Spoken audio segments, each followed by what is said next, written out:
So hello friends, in today class we will discuss about computer system.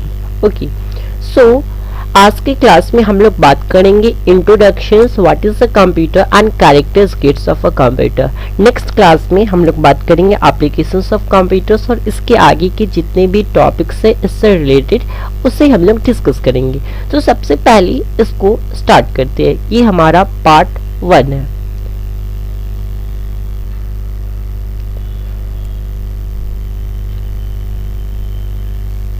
तो सबसे पहले इसके इंट्रोडक्शन की बात करते हैं। तो आपको पता होगा कि हमारी डेली की दिनचर्या में हम बहुत सारे कार्य को करते हैं जिसमें हम लोग कंप्यूटर का यूज़ करते हैं। कंप्यूटर का यूज़ आप देख लो घर के बाहर भी, आप देख लो ये रेलवे हो गया, आपकी लाइब्रेरी हो गया, स्कूल्स हो गया, हॉस्पिटल्स हो गया, कॉलेजेस हो गया, लैबोरेटरीज हो गया, जो साइंटिफिक रिसर्चेस हो गया, ठीक है, और बहुत सारी स्पोर्ट्स, ये सब में भी कंप्यूटर्स का इंटेंसिवली मतलब बहुत ही ज़्यादा मात्रा में उसका यूज़ आप देखते हो, ठीक है। तो ये कंप्यूटर्स की इंट्रोडक्शन। अब बात कर ले नेक्स्ट, जो कि आपका है what is a computer. Okay,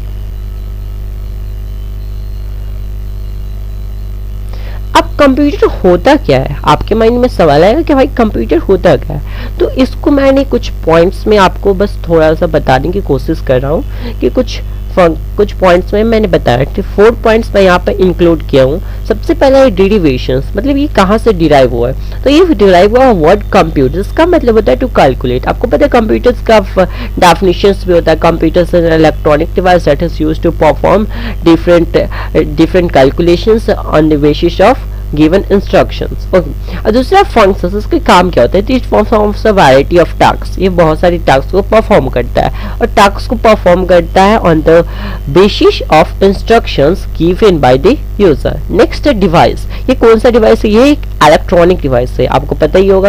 acronym क्या है? इसकी एक्रोनिम क्या है, मतलब इसको याद रखने के लिए क्या तरीका है कि आप कंप्यूटर के बारे में जानो तो इसके लिए क्या है? तो इसका है commonly oriented machine particularly use for trade and education research. आपके माइंड में सवाल है कि यहाँ पे कॉमनली ओरिएंटेड, यहाँ पे कॉमनली ऑपरेटेड मशीन्स भी हमें कहीं कहीं पे देखने को मिल जाती है, तो वो भी सही है, और पार्टिकुलरली की जगह पे आपको पॉपुलरली भी मिल जाएगा, तो वो भी सही है। अब बढ़ते हैं नेक्स्ट, जो कि है हमारा characteristics of a computer. Computers के कुछ आपको पता है कि इसके मेरिट्स भी होते हैं, डिमेरिट्स भी। कोई भी चीज बात कर लो, कोई भी चीज in the scope of anything if you talk about then there is a merits and also demerits. Okay, जहां पे फायदे हो वहां पे डिसएडवांटेज जरूर होगा। सबसे पहले बात कर लो स्पीड, इसके फायदे की बात कर लेते हैं, इसके कुछ एडवांटेजेस की बात कर लेते हैं, या फिर इसकी कुछ स्ट्रेंथ कर लो उसकी बात कर लेते हैं। स्पीड मतलब ये जो बहुत ही हाई स्पीड से कार्य कर सकता है, ठीक है, अब विदाउट एनी मिस्टेक्स, ठीक है।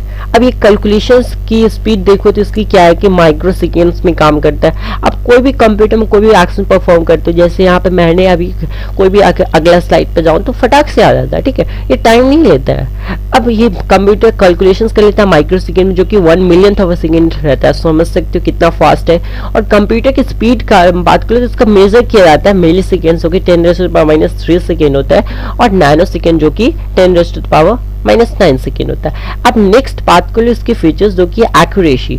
देखो ये जैसे आप देखो, जब आप तीर धनुष आप खेलते हो तो वहाँ पे क्या होता है कि आपकी एक्यूरेट एकदम जो यहाँ पे निशाना रहता है वो एक्यूरेट होता है। ऑलराइट, जो अच्छे धनुर्धर होते हैं वो बहुत ही आसानी से अपने निशाने को साध लेते हैं। तो इस ठीक उसी प्रकार से कंप्यूटर जो आपको एक्यूरेट जानकारी देता है, ठीक है, ये आपको एक्यूरेट डेटा प्रोवाइड करता है।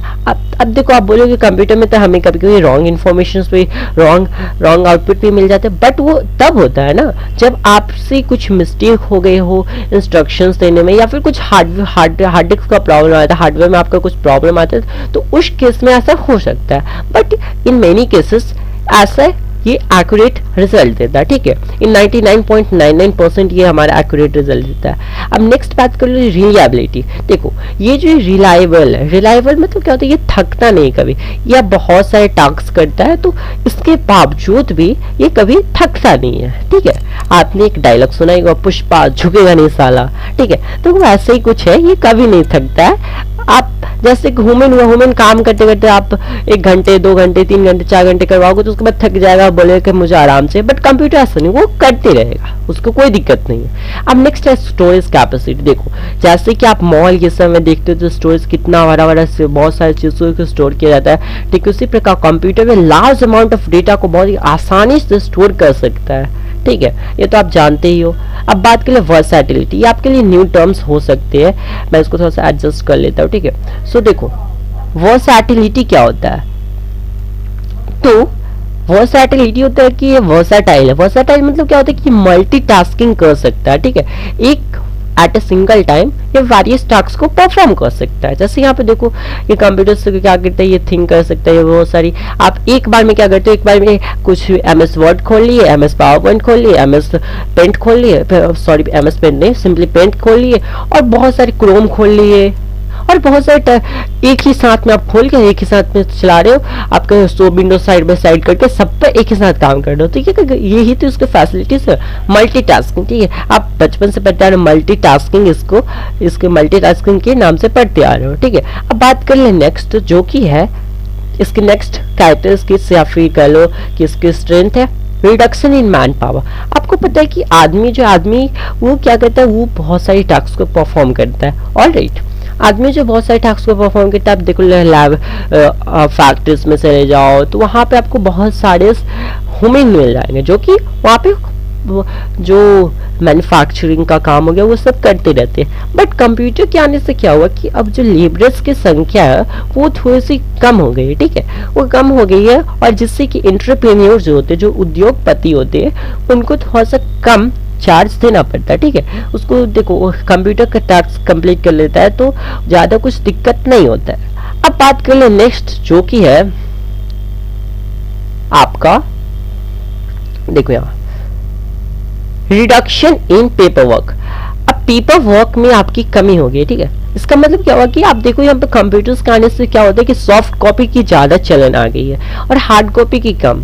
तो यहाँ पे क्या हो रही है कि पेपर जो है देखो हमारे इन्वायरमेंट्स में पेपर जो है बहुत ही ज्यादा आ रहा है, तो पेपर तो आपको पता है हर जगह पर आपको पेपर मिला, आप बुक जो पढ़ते हो उसमें भी पेपर, वही तो पेपर ही है। तो इस प्रकार से देखो यहाँ पे पेपर जो बहुत ज्यादा अमाउंट में यूज हो रहा है, तो इससे क्या होता है कि कंप्यूटर के आने से क्या हुआ कि पेपर की थोड़ी सी जो यूज है वो कम गई, क्योंकि सॉफ्ट कॉपी कंप्यूटर प्रोवाइड करता है। सॉफ्ट कॉपी से हार्ड कॉपी की जो चीज होती है ना, हार्ड कॉपी होती है वो उसमें थोड़ी सी गिरावट आई है, जिससे पेपर जो हमारे इन्वायरमेंट से वो डिफॉरेस्टेशन नहीं होता है, ठीक है, थोड़ा सा पेड़ की कटाई में कमी हो रही है, तो इससे हमारे इन्वायरमेंट्स को थोड़ा सा कुछ हद तक फायदा मिलता है। अब बात कर ले नेक्स्ट, जो कि इसके कुछ डिमेरिट्स या फिर लिमिटेशंस बात कर लो, तो सबसे पहला लिमिटेड एबिलिटी होती है। देखो आपका ह्यूमन ब्रेन है, ह्यूमन ब्रेन ही देखो आपकी जो ब्रेन है वो आप जहां तक चाहो वहां तक सोच सकते हो, लेकिन कंप्यूटर ऐसा नहीं। कंप्यूटर को किसने डिजाइन किया, इससे ह्यूमन ने डिजाइन किया है। तो जहां तक देखो ह्यूमन ने डिजाइन कुछ लिमिटेड